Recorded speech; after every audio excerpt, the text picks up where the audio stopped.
Hello, పిలిచినటువంటి దంపతులుగా రాండి, రాండి committee సభ్యులు రాండి, ఇక్కడికి ముందు కమిటీ సభ్యులు రానివ్వండి. వెంకటేశ్వర స్వామి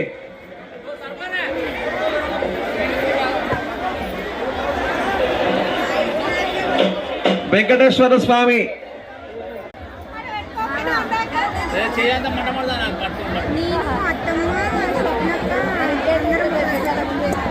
గద్దెల పైన కూర్చున్నాం, దేవుళ్ళ గద్దెల పైన. ఎక్కడున్నావు నువ్వు చెప్పాలి. కమిటీ సభ్యులు రాండి, ఈ వేదిక ముందుకు రండి కమిటీ సభ్యులు.